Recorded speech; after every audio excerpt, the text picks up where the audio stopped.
Caught wife cheating with my freeloader cousin. Bro, chill. It's not that serious. He said, then my mom disowned me for kicking him out, so I destroyed all of their lives. Hey Reddit, so I've been sitting on this for about 4 months. Kept writing it out, deleting it, writing it again. But honestly, I need to get this off my chest. I, 39 male, am a PE licensed fire protection engineer. Sprinklers, alarms, smoke evacuation, emergency power. Basically the invisible infrastructure that keeps commercial buildings from turning into crematoriums. Nobody thinks about my work until something goes catastrophically wrong, which is exactly how I like it. Worked my way up from pulling pipe in attics at 19. Every dollar I have, I earned. Nobody handed me anything. My house is a 4-bedroom Craftsman I bought 3 years before I even met my wife Nadine. Paid off. My name on the deed since day one. Now let me introduce you to my cousin Kellen. He's on my mom's side. My aunt's golden child. 29 years old with the resume of a high school sophomore and the confidence of a Fortune 500 CEO. Chronically unemployed but never without a business idea. Cycled through dropshipping, the usual internet hustles, and a podcast with 11 downloads, 3 of which were his mom. Called himself a future entrepreneur. Everyone else called him a professional couch surfer. The pressure campaign started in June. Kellen had gotten kicked out of his last situation, a buddy's apartment where he'd overstayed by 4 months, and allegedly clogged the plumbing by flushing protein shake bags down the toilet. My aunt called my mom crying. My mom called me. Then my aunt called me directly. Then my uncle. Then another cousin. Then my mom again. Family helps family, Garrett. He just needs 2 weeks to get back on his feet. You have that big house and it's just you and Nadine. You have the room. What kind of man turns away blood? I said no 4 times. Nadine, my wife, self-described social media marketing consultant, who ran a lifestyle Instagram with 1,200 followers and pulled in maybe $800 a month, said yes behind my back. Told my aunt he could stay in the spare room. When I found out, she hit me with, "It's my home too, Garrett. I'm not going to let your family think we're selfish." He arrived July 1st with 2 duffel bags, a gaming monitor, a mini fridge full of energy drinks, and a tub of creatine the size of a paint bucket. He was supposed to stay 2 weeks.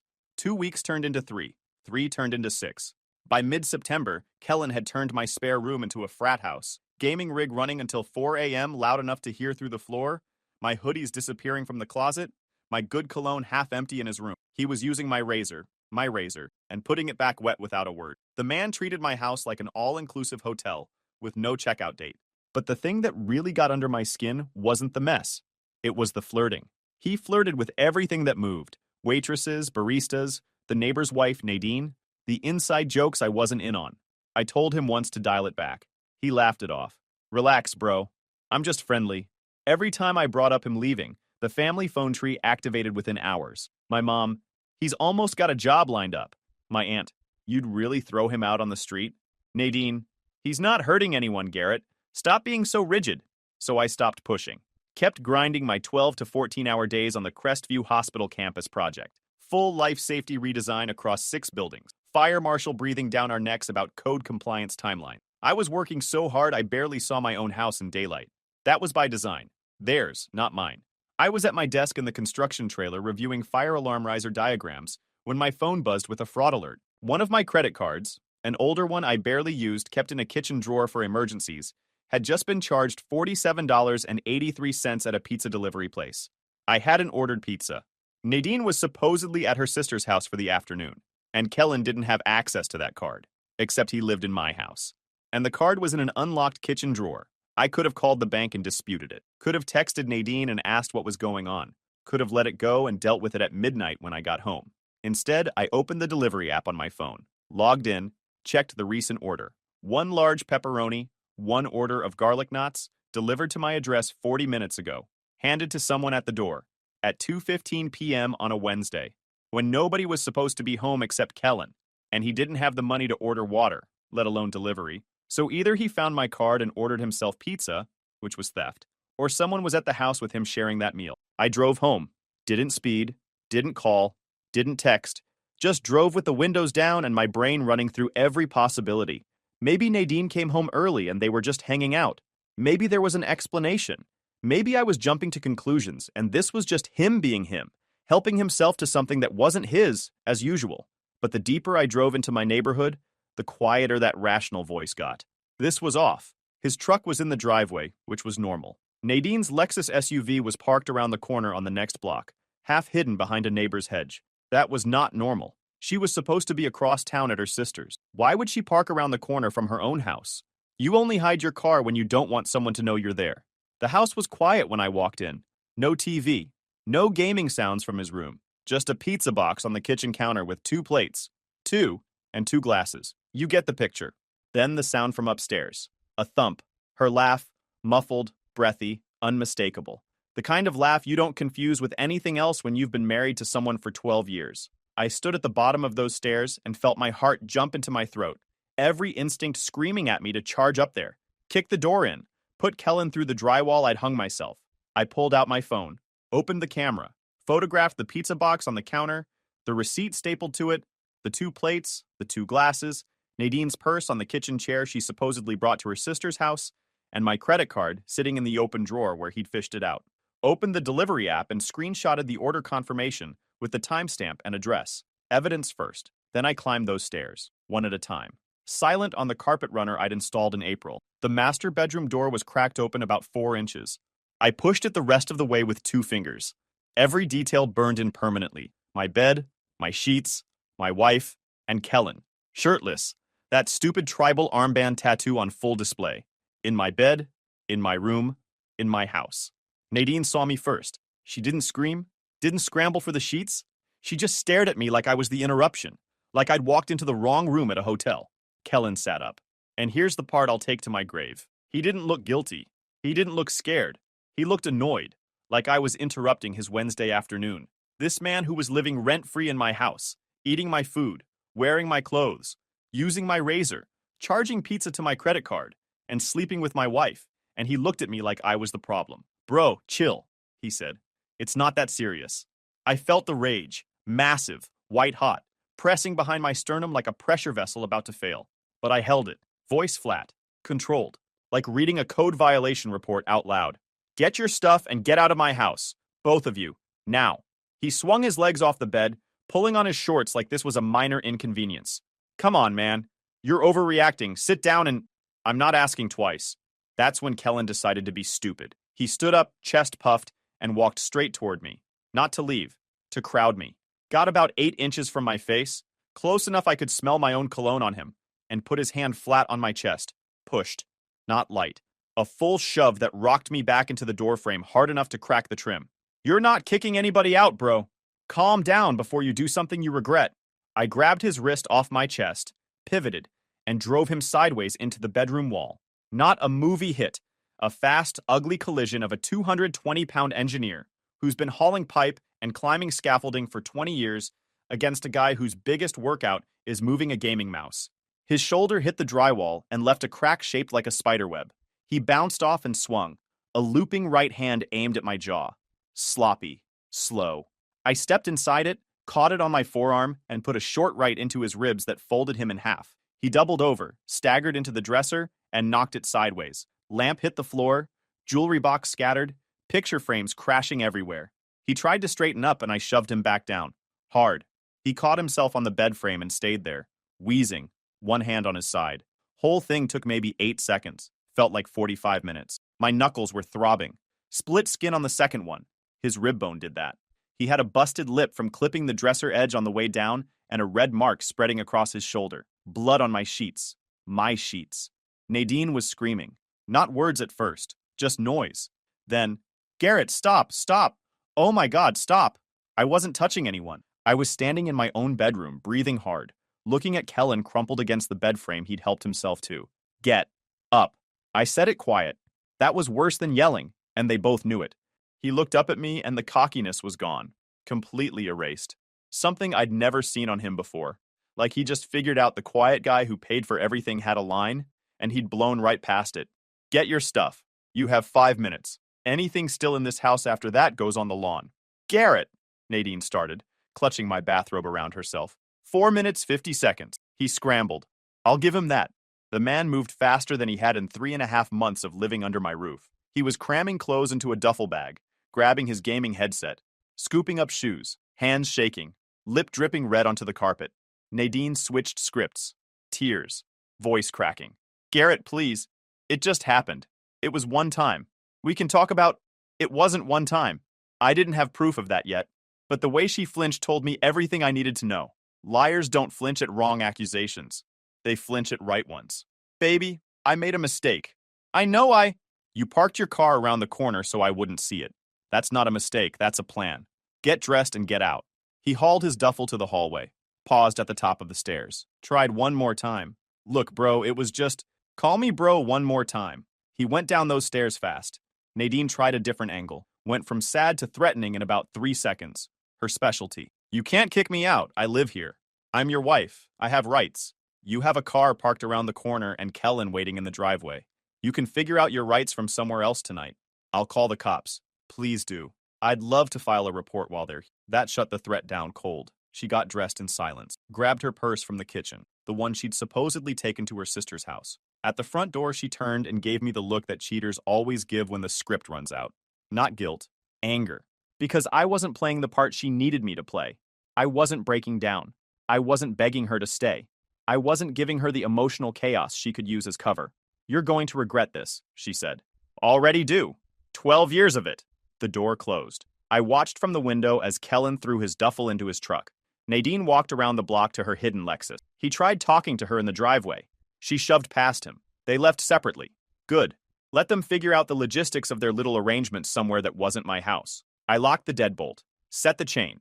Then I stood in my kitchen for a full minute, hands braced on the counter, letting the adrenaline drain. My knuckles were swelling. Door frame trim was cracked. Bedroom wall had a dent. Dresser was trashed. Didn't matter. All of it was mine, in my house, and I had every right to be standing exactly where I was. I spent the next 20 minutes documenting everything. Photographed my knuckles, the split skin, the swelling. Photographed the cracked doorframe, the dented bedroom wall, the knocked-over dresser, the busted lamp, the blood spots on the carpet. Pulled up my Ring doorbell footage, time-stamped video of Nadine walking up to the front door at 1:47 p.m. Kellen opening it for her. That plus the photos I'd taken of her Lexus hidden around the corner told the whole story. Then later, both of them leaving at 3:22 p.m. Him with a duffel, busted lip visible on camera. Nadine walking separately to her car. All saved, all backed up. Called the non-emergency police line at 3:41 p.m. 2 officers showed up within the hour. Filed a report covering 3 things. Unauthorized use of my credit card by Kellen, the physical altercation he initiated when I told him to leave my property, and trespassing for both of them going forward. Showed the officers the doorbell footage, the credit card evidence, my injuries, and the bedroom damage. One officer noted that I was the sole homeowner, that I had visible defensive injuries consistent with my account, and that Kellen had escalated physically. They documented everything, took photos of their own, and told me I could pursue charges. No arrest that night. But that report, incident number, officer names, badge numbers, timestamp, my documented injuries, their documented departure, became the foundation for everything that came after. I didn't know it yet, but that pizza delivery receipt and that cracked door frame were going to cost Kellen and Nadine more than they could calculate. I sat down at my kitchen table at 5 p.m. with a bag of frozen peas on my hand and my laptop open. Time to go to work. I didn't sleep that night. Set up what I started calling the command center. Laptop open to every financial portal, legal pad for tracking accounts, phone recording app on for all incoming calls. Everything in its own lane, one step at a time. Called my attorney that night. He walked me through the sequence.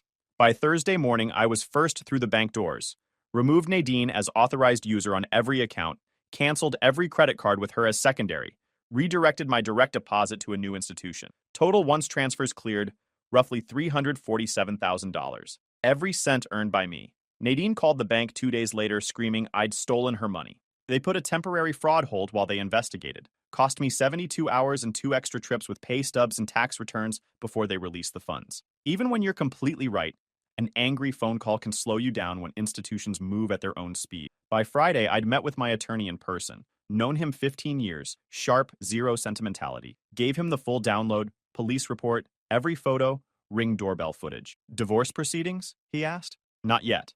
I want the perimeter secured first. He nodded. They'll come for you when the money stops. That's the point. Changed the locks that same afternoon. Deadbolt, knob, garage code. My house, my locks. Phone stayed quiet for 3 days. Day 4, Nadine texted, your direct deposit didn't hit. What's going on? Screenshotted it. Didn't respond. Day 5 is when the dam broke. 22 missed calls before noon. Voicemails going from calm to unhinged in about 4 hours. I saved every message. People tell on themselves when they stop pretending. By afternoon, Nadine and Kellen showed up at the house, the one I'd changed the locks on. Ring doorbell caught everything. Nadine trying her key, realizing it didn't work, pounding on the door. Him behind her in gym shorts and slides. Open the door, bro. Let's talk like men. I was sitting at my kitchen table 15 feet from the front door. Bag of frozen peas on my still swollen hand. Watch the whole thing on the Ring app in real time. I pressed the speaker button. One sentence. You're trespassing. I have a police report on file, and this doorbell is recording.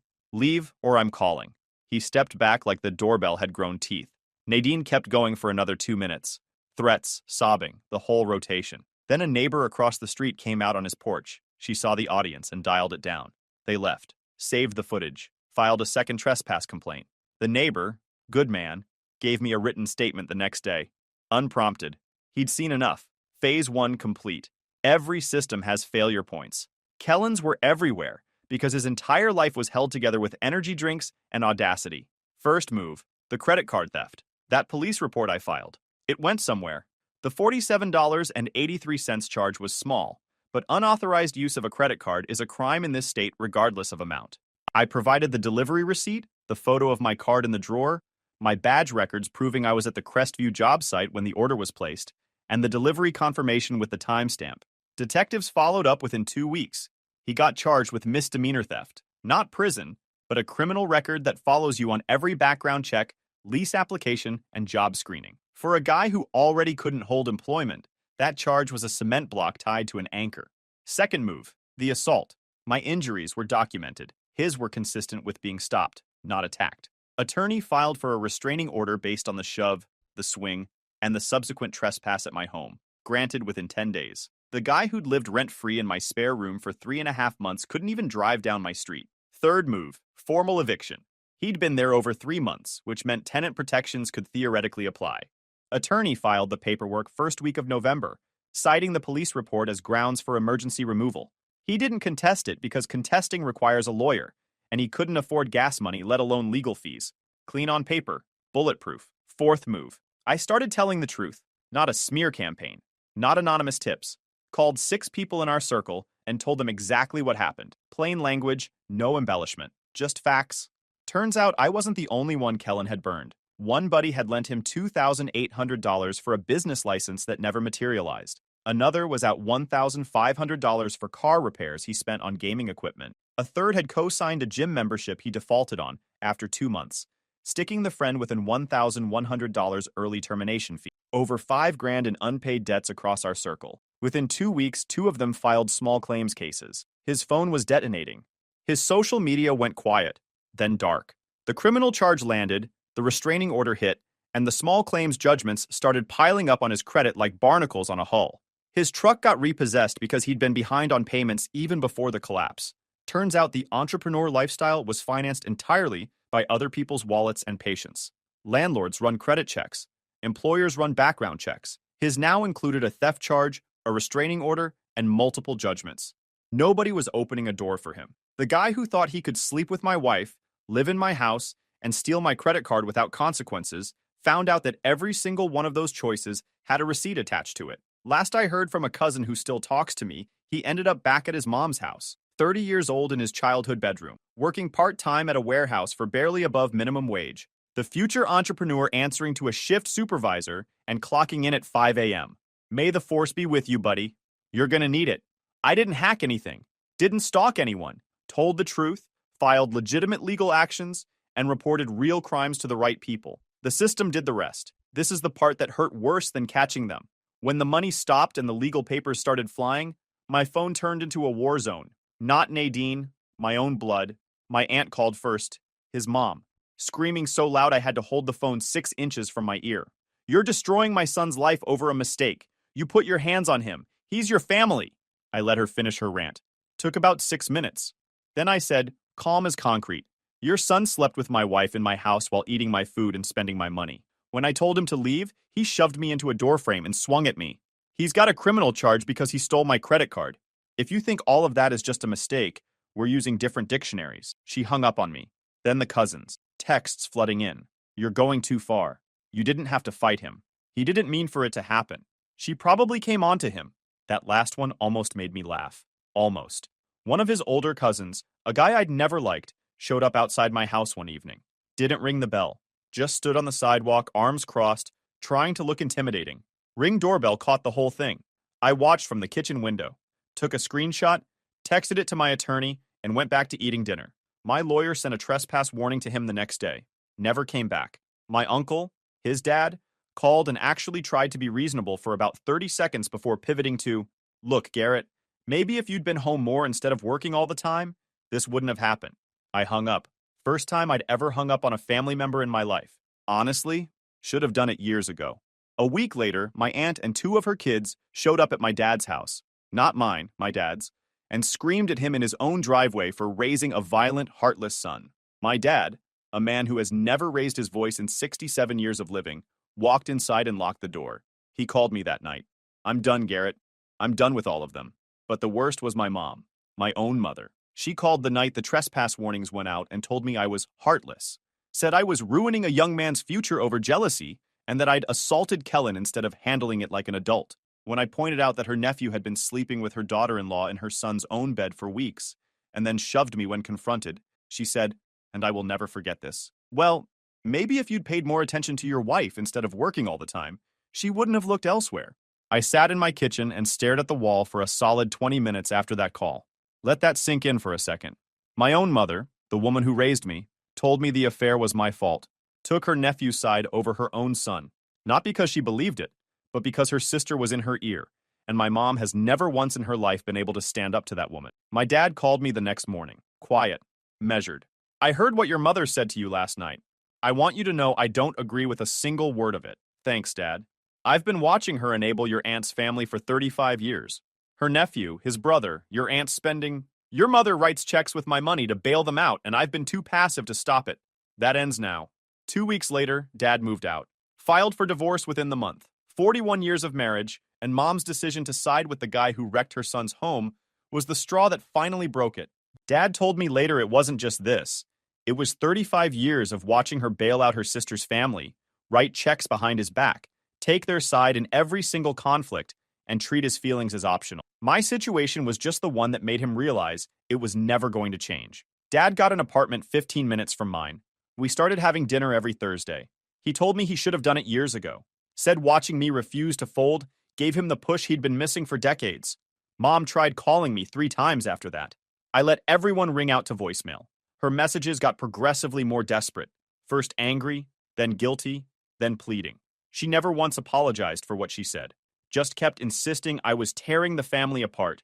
When the family tore itself apart the second her nephew climbed into my bed. I blocked my aunt, blocked 3 cousins, kept Dad and 1 cousin who'd stayed neutral. The family tree got pruned hard that fall, and I held the shears. While the family drama exploded, Nadine launched her own war. She wasn't stupid, manipulative, self-centered, couldn't own up to anything if her life depended on it, but not stupid. First, she hired a lawyer, not a great one, a guy who mostly handled DUIs and fender benders, but aggressive and cheap. He filed an emergency motion for temporary spousal support, claiming I'd unlawfully locked respondent out of the marital home and unilaterally severed all financial support, leaving respondent destitute. Also filed to compel me to grant Nadine access to the home or cover her alternative housing costs. Judge granted temporary support at $2,200 a month. That stung. Housing access motion denied because the house was my separate property and the police report documented grounds for the removal, but the judge noted he'd revisit if needed. Setback number 1. Second, the restraining order play. Mid-November, about 5 weeks after the confrontation, Nadine filed for a temporary protective order against me, claimed I'd been violent, threatening, and intimidating, citing the confrontation with Kellen as proof I was dangerous. The order was granted ex parte. Judge signed it on her word alone before I could respond. I got served at my office on a Thursday morning, had to surrender my concealed carry permit and stay 500 feet from the house I owned. My attorney filed opposition the same day. Hearing set for the following Tuesday. 5 days walking around with a restraining order on my record I didn't earn. Those were among the worst days. Not the restriction itself, what it represented. My name in a protective order database. My project manager getting a courthouse call. The look on his face when I had to explain. At the hearing, my attorney took it apart in 20 minutes. Played the Ring doorbell footage, Nadine walking up to the front door alone at 1:47 p.m. My cousin Kellen letting her in. The whole thing time-stamped. Then presented my photos of her Lexus hidden around the corner, proving the visit was premeditated. Then the footage of her and Kellen pounding on my door after the locks changed, his threats on camera. Presented the original police report documenting Kellen's assault on me, my defensive injuries, and his initiation of violence.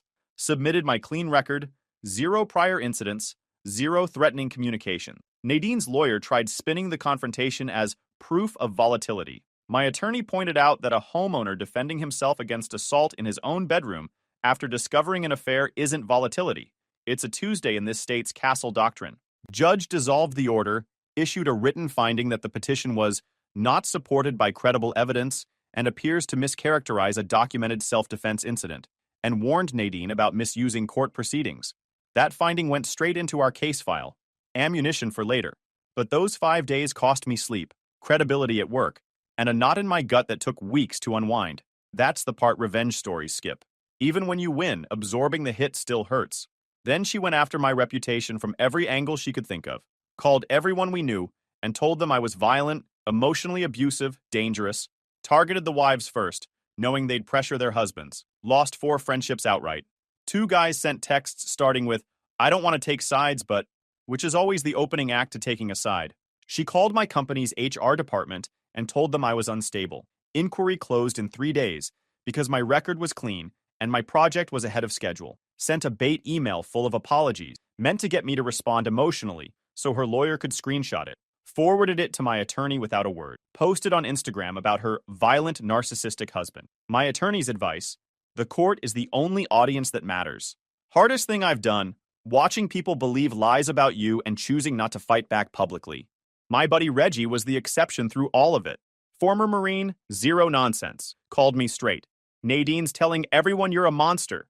I don't buy it. But you need to know what's circulating. She can win the narrative. I'm winning the case.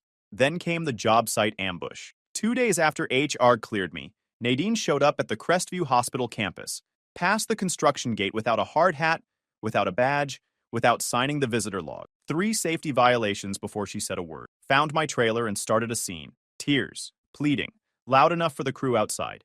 "Garrett, please, we can fix this." Choreographed to make me look like the villain, and her like the victim. I told the sub in the trailer to give us a minute, stepped outside, and said one thing. "You need to leave this job site. You're trespassing on an active construction zone without PPE." More tears. More volume. Electrician stopped working to watch. Superintendent walking over. "I'm calling site security." 30 seconds. She left. But she left loud, sobbing across the gravel lot where the entire framing crew could see. Calculated. I filed an incident report that afternoon, and the GC added her photo to the trespass list. That stunt cost me rapport I'd built over months. The sprinkler sub who'd been in the trailer started acting different. Shorter answers, no eye contact. His foreman asked if there'd be more incidents. That's the collateral nobody talks about. Not just lost friendships, but guys who don't owe you anything slowly pulling back. I documented every post, saved every voicemail where she contradicted her own public story, admitting the affair, begging me back, threatening to ruin me. My attorney filed a counter motion laying out the adultery, the dissolved protective order, the job site trespass, the HR stunt, the full harassment pattern, attached voicemails, ring footage, the police report, the incident report, the social media timeline. Judge's response was clear. Formal warning to Nadine, sanctions for the frivolous protective order, and a gag order on public statements about the case. That wasn't a small win. That was the turning point. Months ground past. Not dramatic months, just gears grinding, consequences running on autopilot. My career moved. I'd been getting recruiter calls for 2 years from a national fire protection firm that handled federal contracts and hospital systems across 12 states. Always said no because stability mattered when you had a wife depending on your paycheck. Now there was nobody to factor in but me. I took the interview. They offered a senior principal position heading their West Coast healthcare division. 30% raise, stock options vesting over 4 years, relocation bonus, team of 8 engineers under me. The niche I'd spent 20 years building, except now I was running it. Started first week of January. New year, new architecture. Through Reggie, who knew everyone in the industry, I met Marin at a project coordination meeting. Construction PM. Timelines, budgets, subcontractors. Direct. Kept her own place. Zero interest in being anyone's project or anyone's dependent. Our first real conversation went 45 minutes, and she never asked about money. She asked about fire suppression chemistry and whether clean agent systems would replace sprinkler designs in data centers. First time in years somebody talked to me like a brain instead of a bank account. About 2 months in, Marin asked me point blank over tacos whether I'd actually moved on or was still running the campaign. You're driven and you're honest, she said, but I need to know if there's room for something forward or if you're still torching the rear view. Told her the divorce was close to final. I wasn't pushing anything anymore. Dominoes were just falling on their own. Good, she said, because I don't share headspace with ghosts. Meanwhile, Nadine's world had shrunk. Temporary support kept her fed, but not comfortable. She'd moved in with a friend in a small town, 2 hours east with barely any job market. Got a part-time gig at a property management office for $14 an hour. First real job she'd held since before our wedding. The house sold on the first Saturday in June, nearly 8 months after the confrontation. I signed closing papers at 10. Nadine signed at 2. Separate sessions. I drove to the street afterward and parked across the road. Watched a young couple carrying boxes inside, laughing, pointing at the deck I'd built. They had no idea what happened in those rooms. The dented bedroom wall had been patched and painted. The cracked door frame replaced.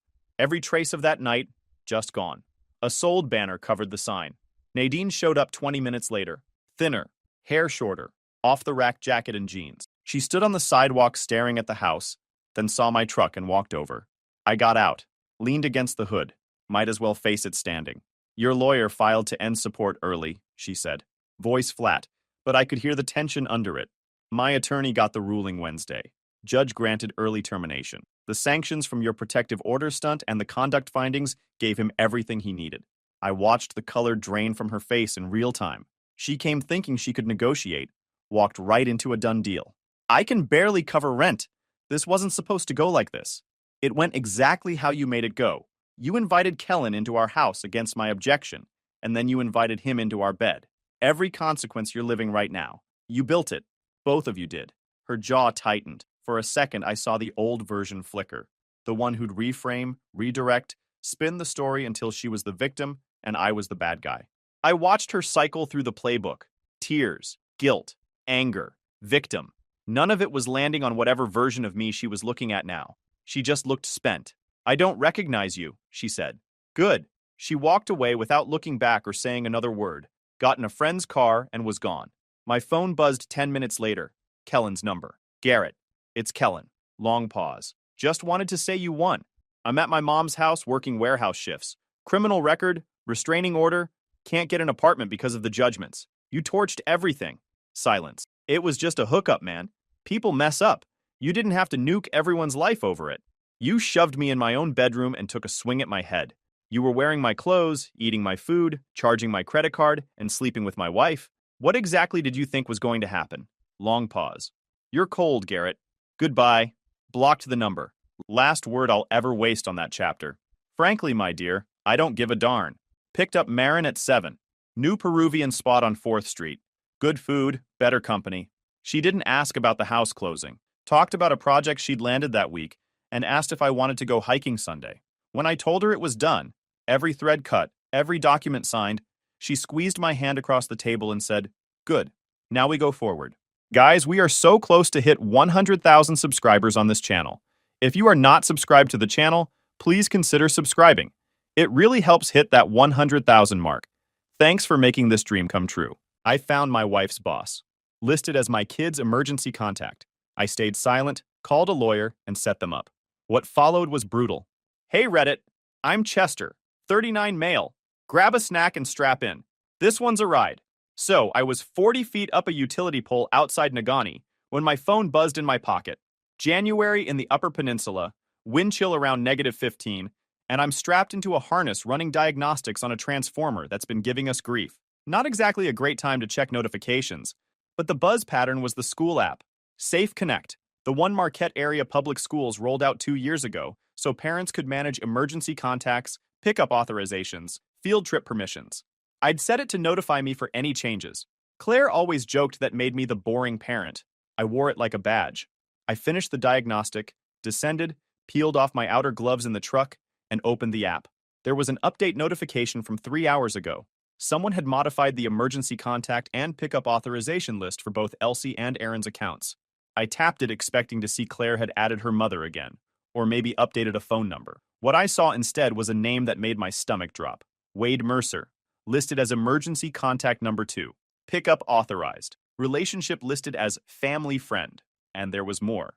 The audit log showed Wade had digitally acknowledged a health office release form in November, authorizing him to pick up Aaron for an off-campus medical appointment. His personal email was attached to the acknowledgement. I stared at that screen, long enough that my fingers started going numb without the outer glove. Wade Mercer was the general manager at Northern Ridge Industrial Supply, the manufacturing plant where Claire had worked as HR director for the past 6 years. I'd met him maybe a dozen times. A couple of those community fundraiser dinners where Wade would shake every hand in the room like he was running for office.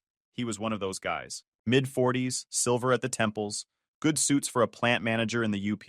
I'd never liked him. Couldn't explain why. Sometimes you just get a feeling about a person, and you file it away because you're not the type to start problems over a gut reaction. But this wasn't a gut reaction. This was my children's school records. I scrolled through the audit log. The app tracks every change with timestamps and the account that made the edit. Wade's entry had been added 4 months ago, September, right around the time I'd been pulled for a 10-day storm response deployment downstate after that freak derecho tore through the lower peninsula.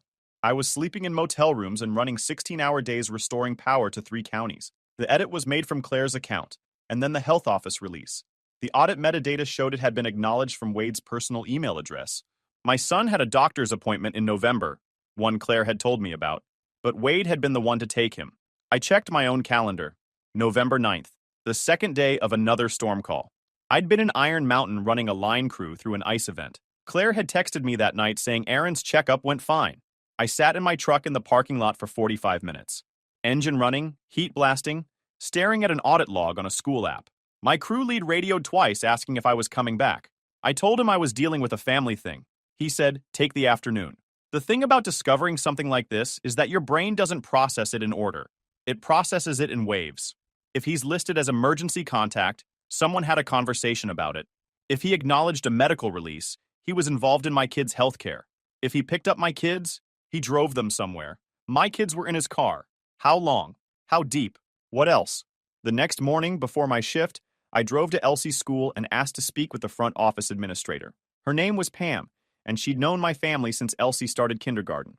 I told her I was reviewing the emergency contact list and wanted to confirm who was authorized for pickup. She pulled it up on the district system and read it back to me. Chester Hale, primary.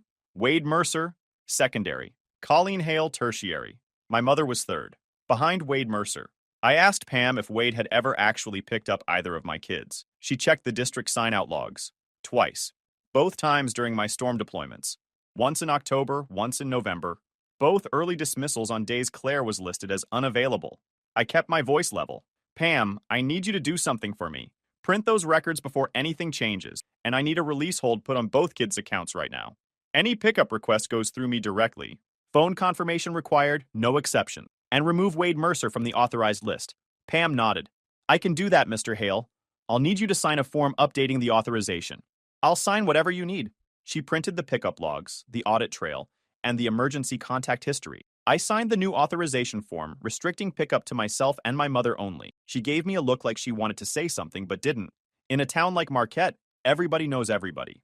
And Pam had just watched me find out something she probably already suspected. I walked out of that school office and sat in my truck again.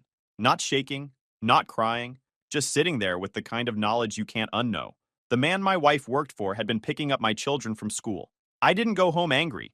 That's what people expect in these stories. The husband storms in, throws accusations, the wife cries, somebody breaks a plate. That's not what happened. I went to work, climbed poles, ran my drone inspections on a transmission corridor north of Ishpeming, filed my reports, and drove home at 5:15 like any other Tuesday. Claire was in the kitchen. Pork chops, roasted potatoes, green beans. The house smelled good. Elsie was at the table doing math homework. Aaron was in his room. Normal evening. I ate dinner. Helped Elsie with fractions. Watched half a hockey game with Aaron. Around 9, after the kids were in their rooms, I found Claire in the living room scrolling her phone. I sat down across from her and asked one question. Why is Wade listed as an emergency contact for our kids? She didn't flinch. Instead, she tilted her head and said, "Oh, that.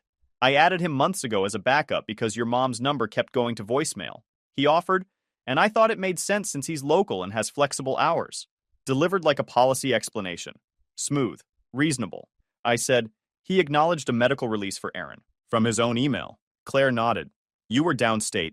I was in a compliance meeting that ran late. Wade was already helping with pickup that day, so I asked him to handle the appointment authorization.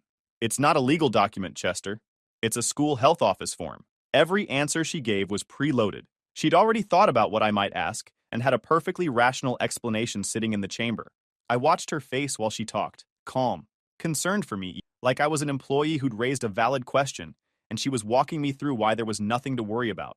The performance was flawless. But here's the thing about being married to someone for 15 years. You know their real face. And I knew this wasn't it. I didn't push. I said, okay, and went to bed. She followed 20 minutes later, slid under the covers, put her hand on my arm. I lay there staring at the ceiling and made a decision. I would not be played. Not by my wife, not by anyone. I wasn't going to snoop through her phone like a desperate man and compromise whatever legal standing I might need later. I was going to be smart about this. Smarter than her. The next morning, I called my sister Tessa before my shift. Tessa's a paralegal at a family law firm in Escanaba, about 2 hours south. She's sharp, blunt, and she doesn't tolerate nonsense from anyone, including me. I told her what I found. She was quiet for about 10 seconds. Then she said, don't delete anything. Screenshot everything. The audit log, the timestamps, the pickup records. Email them to yourself and to me. Don't confront her again. And for the love of God, Chester, don't do anything stupid. I told her I already asked Claire about it. She sighed. How much did you show your hand? I said, I just asked the one question. Good. Keep it at that. She's going to be watching you now, so act normal. I'm going to talk to my boss about a referral for a family attorney up there. Someone local who knows the Marquette County courts. That was the beginning. Just screenshots, a phone call to my sister, and the slow, grinding realization that the woman I'd built my life with had a whole second operation running behind my back. And she was better at hiding it than I ever would have guessed. I underestimated her. I'll own that. I spent the next 2 weeks being careful, keeping records, not reacting, playing the long game like Tessa told me. I thought I had time. Claire moved faster. On a Monday morning, my supervisor Dan called me into the office at the utility yard. He looked uncomfortable. He told me the company had received a formal safety concern regarding my drone certifications and recent inspection work. The complaint alleged I'd been operating UAVs outside approved parameters and suggested my emotional state might be impacting field safety. It was filed anonymously, but it had been routed through a compliance contact at Northern Ridge Industrial Supply, Claire's employer. Dan said the company had to take it seriously. Standard procedure was a desk assignment, pending internal review. I was off field duty and grounded from drone operations until the investigation cleared me. Could take 2 to 4 weeks. I sat in that office and felt the heat rise up through my chest. This was Claire. She'd clocked that I was onto something, and instead of waiting to see what I'd do, she went on offense. Hit my job, my FAA certification, my ability to provide for my kids. She framed it as a safety concern because she knows exactly how compliance systems work. That same week, Tessa called me with worse news. Claire had beaten me to the courthouse. She'd filed for divorce and, in the same motion packet, requested temporary primary custody and a personal protection order. The filing claimed I'd been exhibiting erratic behavior, emotional instability, and had made threatening statements during a domestic dispute. She was requesting supervised visitation only, pending an emergency hearing scheduled for the following week. None of it was true. There was no dispute. There were no threatening statements. I'd asked her one question about a school app and said, okay, but Claire had written it up like a crisis incident report, and she'd done it with the precision of someone who writes incident reports for a living. I lost it. Not at Claire, not in front of anyone who mattered. I was in my garage alone, and I put my fist through a piece of drywall behind the water heater.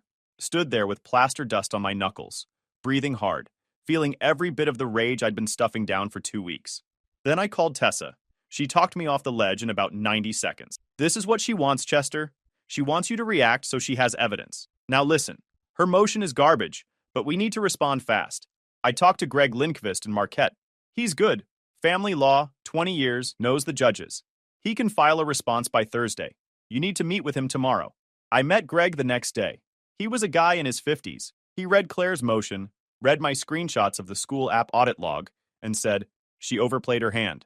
There's no police report, no medical documentation, no witness corroboration for any of her claims. And this school app documentation you have is going to be a problem for her story.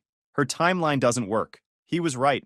Claire claimed emotional instability starting in December. The school app changes were made in September. She'd been covering tracks long before I asked a single question. Greg filed a counter motion and a request to preserve all school records and communication logs. He also suggested quietly that if I had any concerns about paternity, now was the time to address it before the custody proceedings advanced. He said it was standard advice in cases like this. When one affair surfaces, you have to consider the possibility that it wasn't the only one, or that it started earlier than the evidence suggests.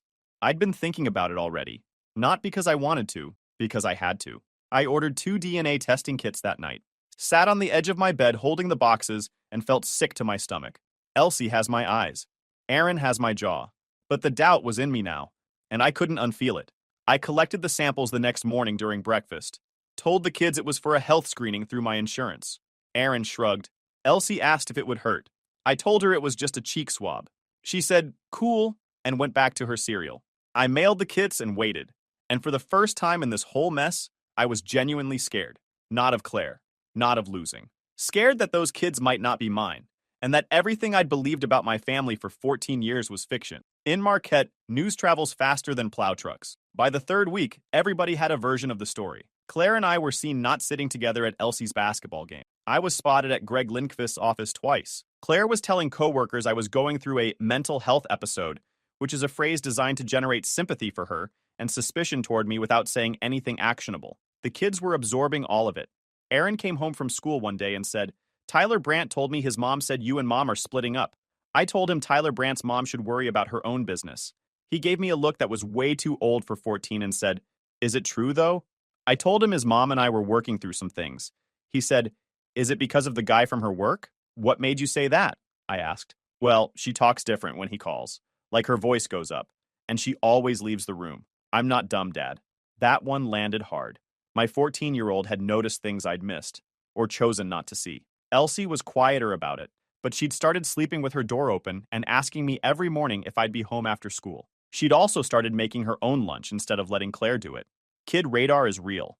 They pick up everything, and they show you what they know before they can explain it. The spine moment came on a Thursday. I got a call from the school district office at 2:15. It was Pam. "Mr. Hale, there's a situation. Mrs. Hale is here requesting early dismissal for both children. She says there's a family appointment, but the release hold flagged it, and I'm calling you per your instruction." I was 20 minutes away, running a line inspection near Gwyn. "Keep them in the office. I'm on my way." When I walked into that school lobby, Claire was standing at the front desk with her professional smile locked in place. The smile flickered when she saw me. Behind the counter, Pam and another staff member were watching. "Chester," Claire said, her voice pitched for an audience. "I was just picking up the kids for a dentist appointment. I didn't realize there was a communication breakdown." "There's no appointment," I said. "I checked with Dr. Lindgren's office this morning after Pam called me." The lobby went very quiet. Claire's smile tightened. "There must be some confusion. I scheduled it last week." "No, you didn't. And the release hold stays. If you want to pick up the kids, you call me first. That's how it works now." She stared at me for a long moment. I watched her calculate whether to escalate in front of witnesses and decide against it. Smart. "Fine," she said, gathering her purse. "We'll discuss this at home. We'll discuss it through our attorneys," I said. She walked out. Pam gave me a small nod. I signed Elsie and Aaron out myself and took them for pizza. Didn't explain why, just told them plans changed and we were having a dad afternoon instead. Aaron looked at me like he understood more than he was saying. Elsie just wanted extra cheese. It was during the 4th week that I got a phone call from an unknown number. Woman's voice, clipped and direct. "Is this Chester Hale? My name is Kendra Mercer. I'm Wade's ex-wife. We should talk." I almost hung up. Tessa had told me not to engage with anyone connected to the other side without checking with her first. But something in Kendra's voice stopped me. She didn't sound friendly. She sounded like someone with a score to settle. We met at a diner off M28, about halfway between Marquette and Munising. Kendra was sharp-faced, mid-40s, no warmth in her eyes. She ordered black coffee and got right to it. She told me she'd been married to Wade for 11 years. He'd had affairs throughout. She knew about at least 3 women, all connected to his work. The pattern was always the same. He targeted women in positions where he had leverage, subordinates, or direct reports, initiated the relationship under the cover of mentorship or professional development, and maintained it by blending the affair into legitimate business activities, work trips, conference travel, Company retreats at a cabin property the company owned near Pictured Rocks. I asked her why she was telling me this. Because when I divorced him, he buried me, she said.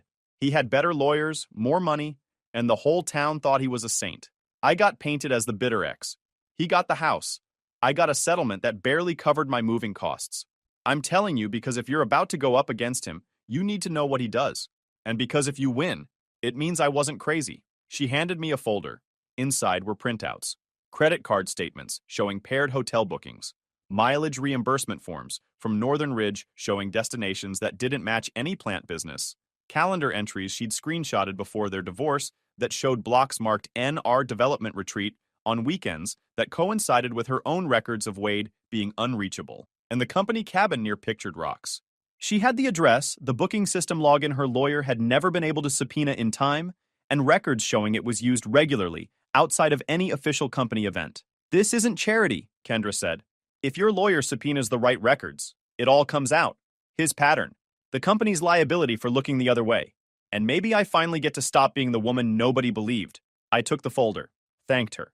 She finished her coffee and stood to leave, then paused. One more thing. If your lawyer needs a sworn declaration about Wade's pattern, I'll sign one. And if it goes to deposition, I'll testify. But I want to be there when it happens. I want to see his face when it all comes out. I'll tell my lawyer, I said. She nodded and walked out. Not trying to be my friend, just someone with receipts and a grudge.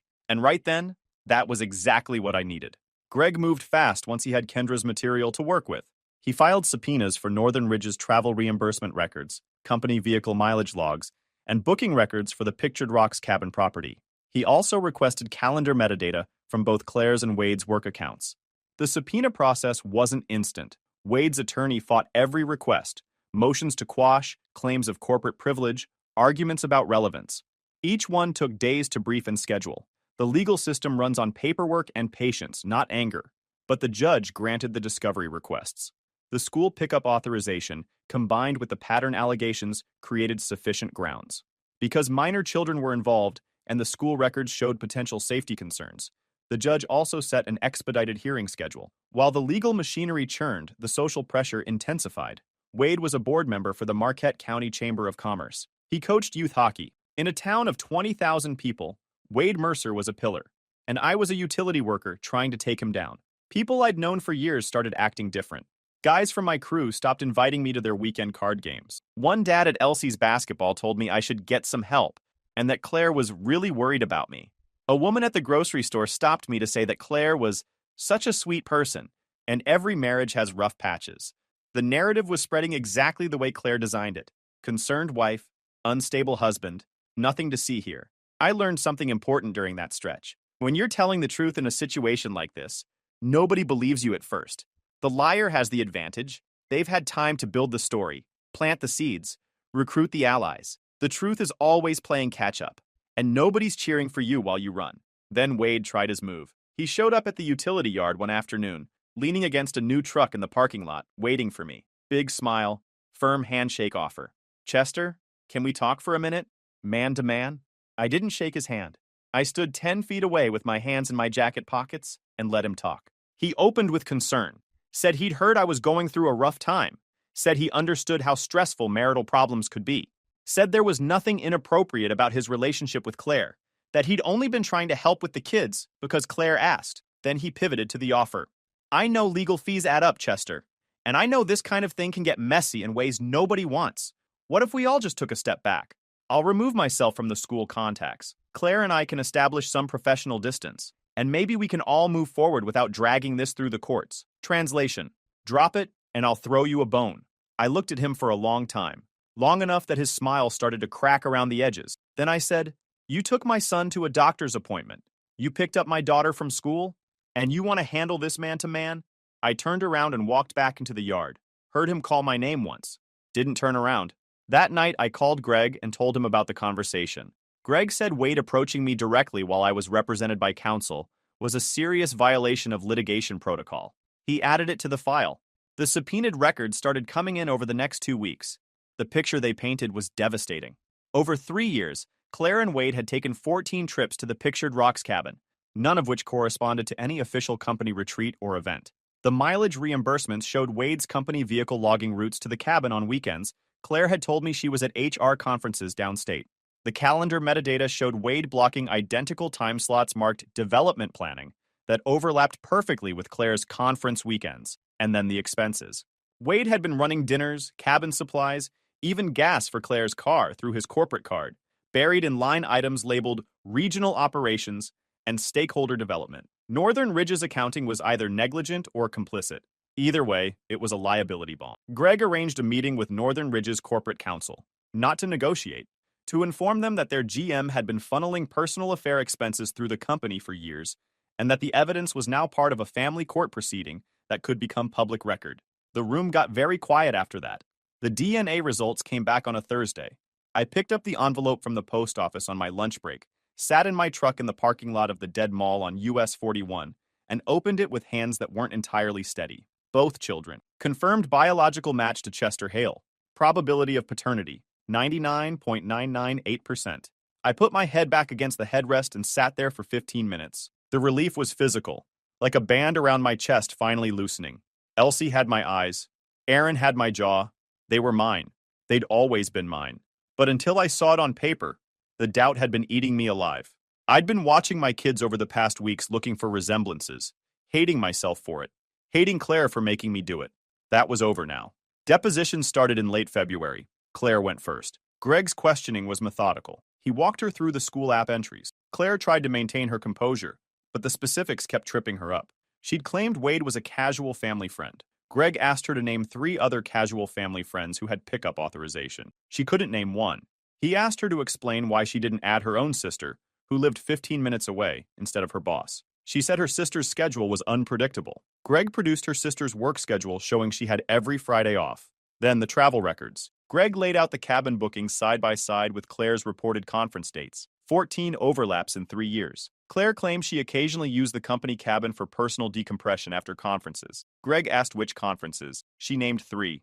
He showed documentation that 2 of them had been held in cities 400 miles from the cabin, and the third had been canceled entirely. Then he pulled out the older records. Hotel expense reimbursements from 6 years ago. The year Claire started at Northern Ridge. Paired bookings in Traverse City, Mackinac Island, and Duluth. The pattern hadn't started 3 years ago. It had started almost from the beginning of her employment. The cabin trips were just where it escalated once they got comfortable. Claire's face went white when she saw the dates.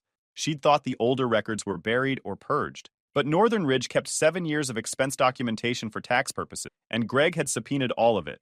Her attorney tried to regroup during breaks, but the contradictions were stacking up faster than the explanations. By the end of the deposition, Claire's narrative had more holes than a transmission line after an ice storm. Wade's deposition was the following week. His attorney had clearly coached him to be vague and pleasant. It worked for the first hour. Then Greg introduced the expense records. Every corporate card charge, every mileage entry, every cabin booking, laid out on a timeline that synced perfectly with Claire's travel claims. But it was Kendra's sworn declaration that really rattled him.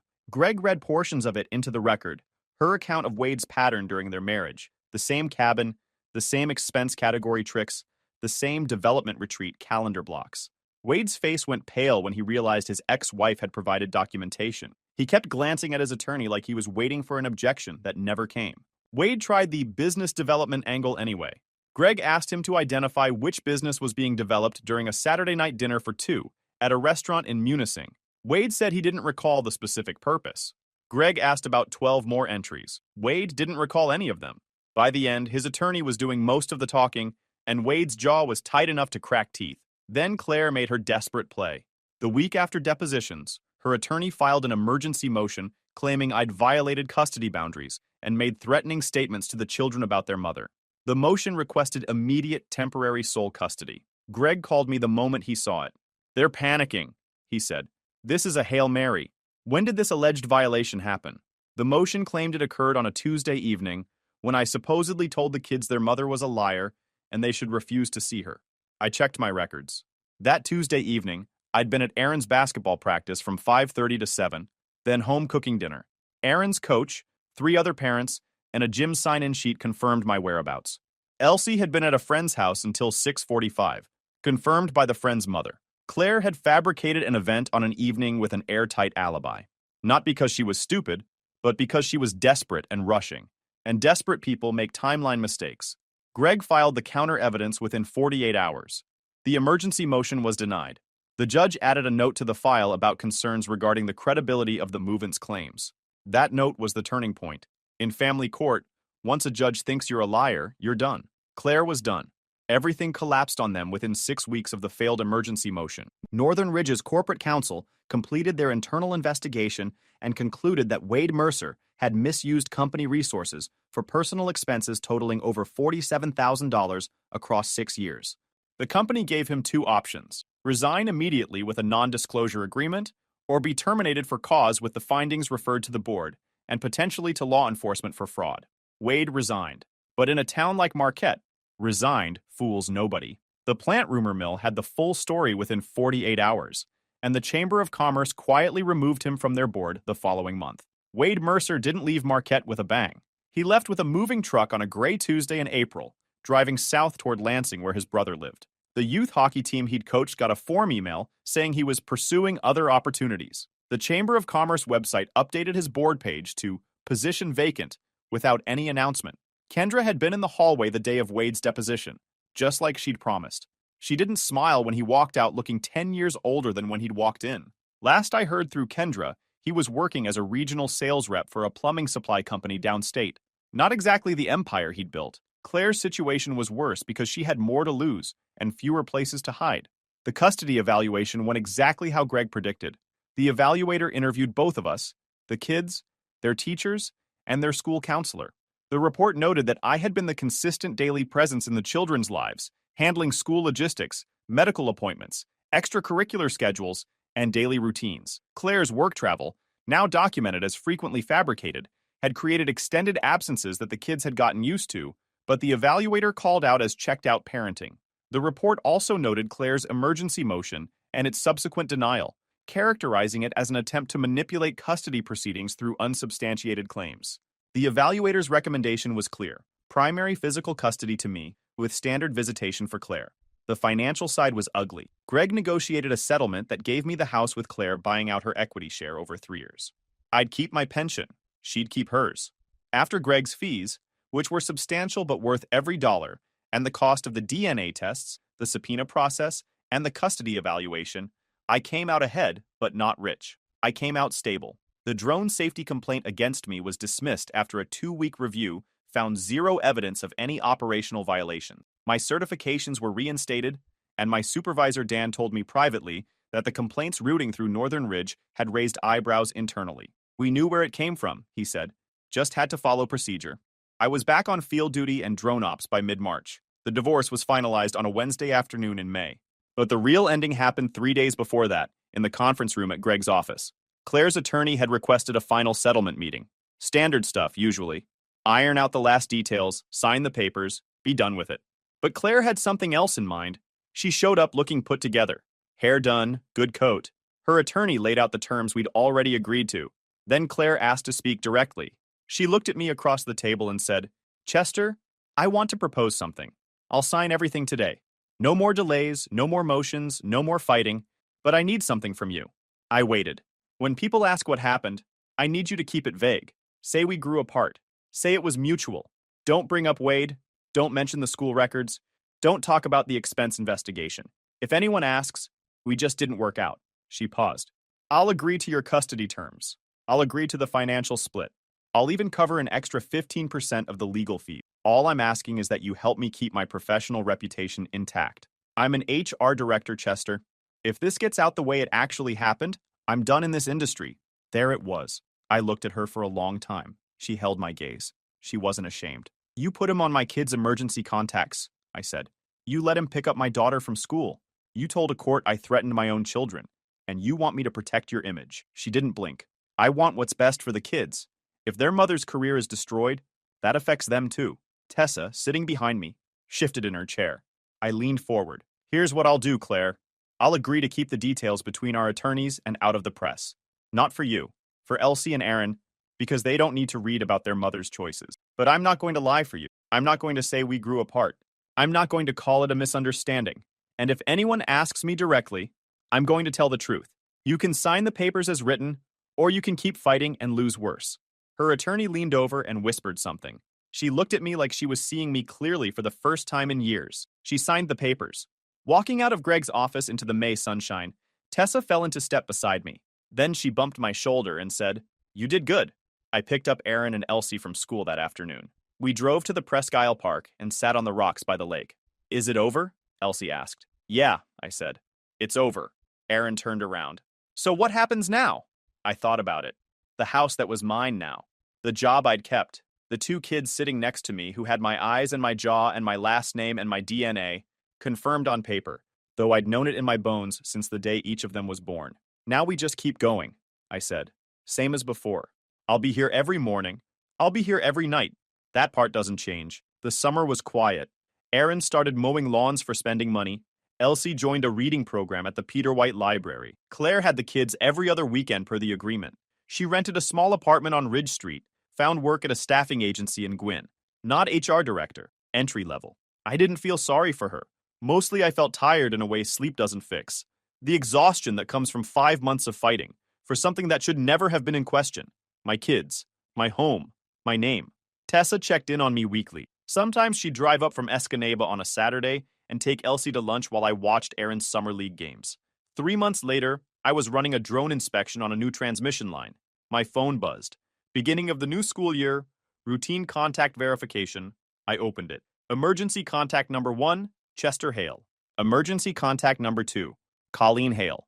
Emergency contact number 3, Tessa Hale. My people. Only my people. I closed the app, launched the drone, and got back to work.